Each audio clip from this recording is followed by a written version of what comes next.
What's over here? What's over there? I've got to find it. What's on the top? What's down below? What's that behind it? You know, it seems my virtuosity is always finding out this and that.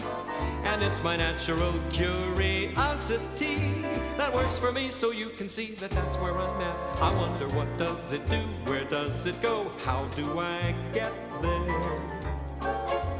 Can't seem to place this curious taste so rare. There'll be a day when I'm old and gray, 'twill all make sense to me. But for now it's only certain to me, all that I see gets my curiosity.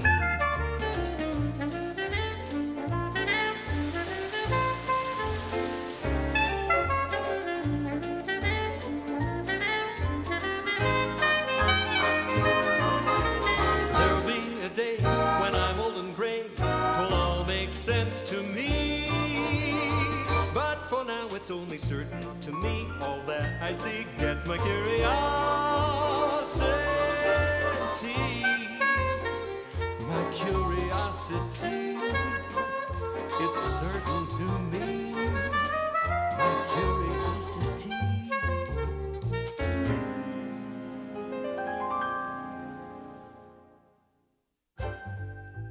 Although all Scottish Terrier puppies are curious, it seemed at times that Angus was the most curious of all.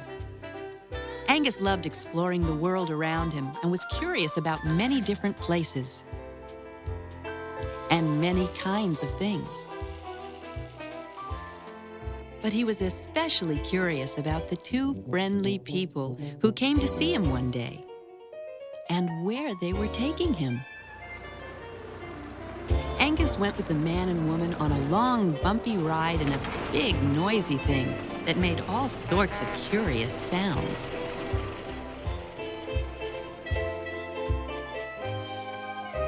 He soon discovered that the place he had been brought to was his new home, and the two friendly people were his new family.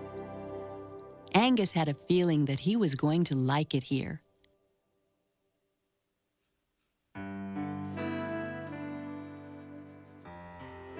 As Angus grew, so did his curiosity. One day, the woman gave him a pretty red thing she called a collar. Angus didn't know what the collar was for. He just knew it made him feel special. He noticed that the little dog in the mirror had a red collar, just like his. Angus loved his new home. It was filled with many different things. There were things that followed him even when he was finished playing. There were things that came apart when he shook his head.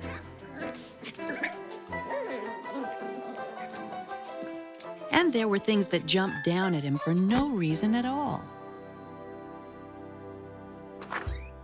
Angus was also curious about things outdoors, but he could never find out much about them because of a leash.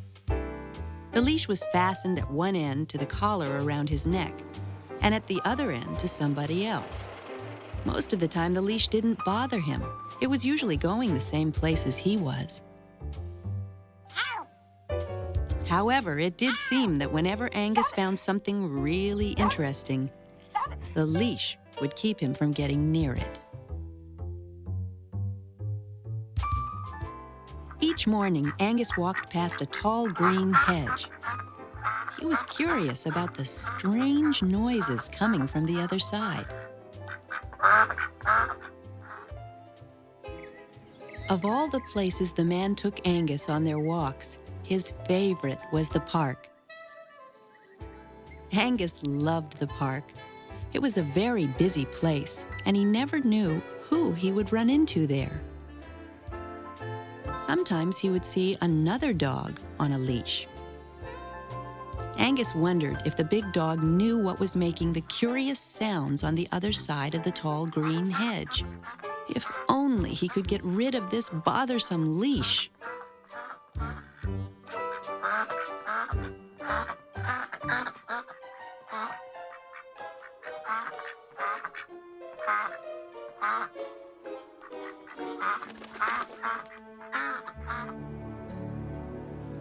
Outdoors wasn't the only place where Angus heard strange noises.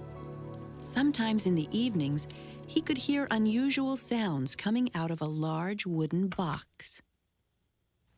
The Jack Benny Program. Oh,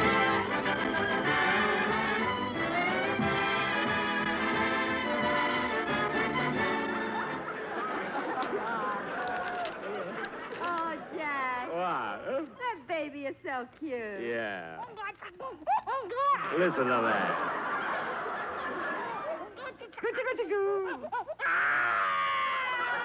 Don't cry, don't cry. Now, here's a little game that all babies like. Now, pay attention, baby. This little piggy went to market. This little piggy stayed home. This little piggy had roast beef. And this little piggy had none.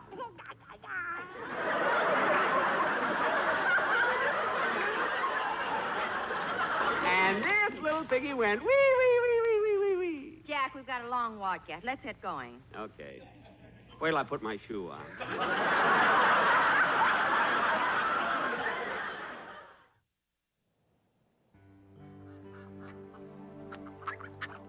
Often, late at night, Angus would wake up thinking he had heard the sound that came from behind the tall green hedge. But he was never really sure if it was just something he was dreaming about or if the sound had been real.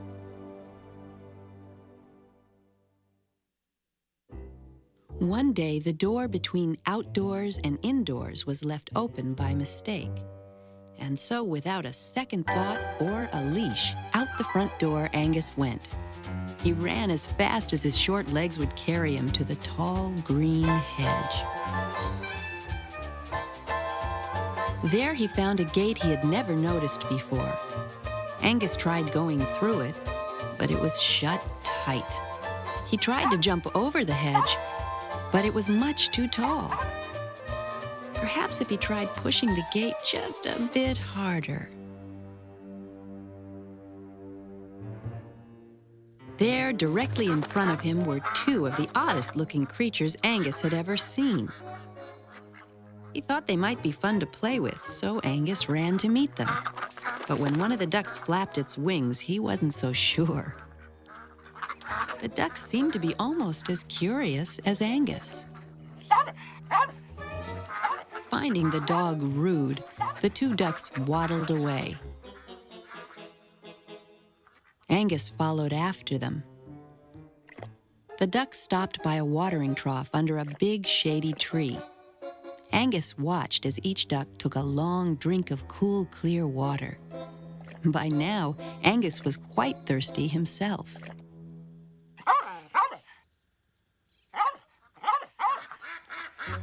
Away the ducks scuttled behind the thick trunk of the shady tree.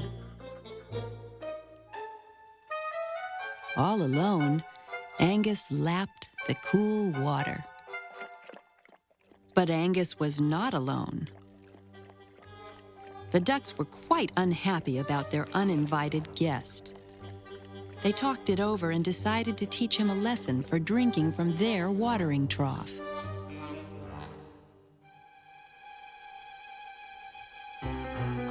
Suddenly, the only thing Angus was curious about was whether he could get back to the gate before the ducks got to him. So off he ran.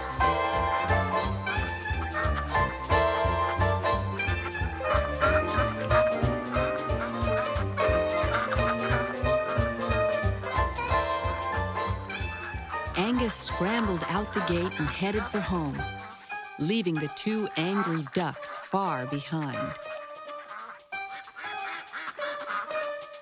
He scurried down the sidewalk, running just as fast as he could, dashed up the brick path, scampered into the house,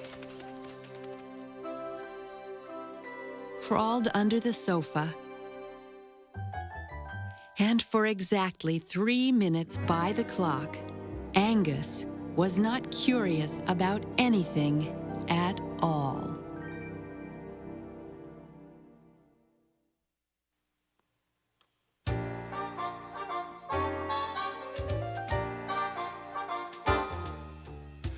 What's over here? What's over there? I've got to find it. What's on the top? What's down below? What's that behind it?